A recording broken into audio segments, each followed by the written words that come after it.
Request করবো যে আপনি এটাকে স্টার্ট করুন to address the press please.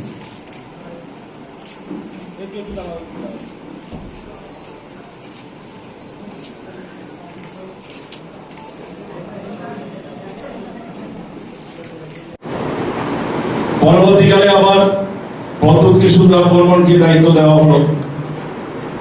ওনার প্রচেষ্টায় সেই 2%-এর নিচের থেকে ভোট এ রাজ্যের মানুষ আবার যিনি বারে বারে ব্যর্থ হচ্ছেন ওনাকে সরিয়ে দেবে মহারাজকে দায়িত্ব দেওয়ার ফলে মানুষ বিশ্বাস করেছিলেন যে কংগ্রেস হয়তো চাইছে এই রাজ্যে কংগ্রেসের সরকার প্রতিষ্ঠিত হোক।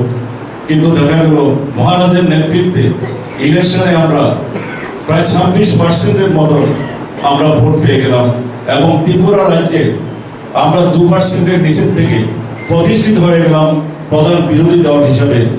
বিধানসভায় আমাদের কোনো প্রতিনিধি না থাকা সত্ত্বেও মানুষ, সারা রাজ্যের মানুষ কংগ্রেস পেছনে দাঁড়িয়ে গেল মহারাজ প্রদ্যুৎ কিশোর বর্মনের নেতৃত্বে।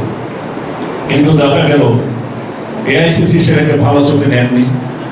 প্রদ্যুৎ কিশোরকেও কোনো কমিটি করতে দেওয়া হয়নি, বিভিন্নভাবে ওনাকে ডিস্টার্ব করা হচ্ছিল।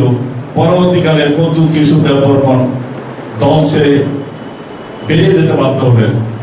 তারপরে এটার পরিণতি হিসাবে রাজ্যের মানুষ আবার কংগ্রেস বিমুখ করতে লাগলো, মানুষ কংগ্রেস থেকে সরে যেতে থাকলো।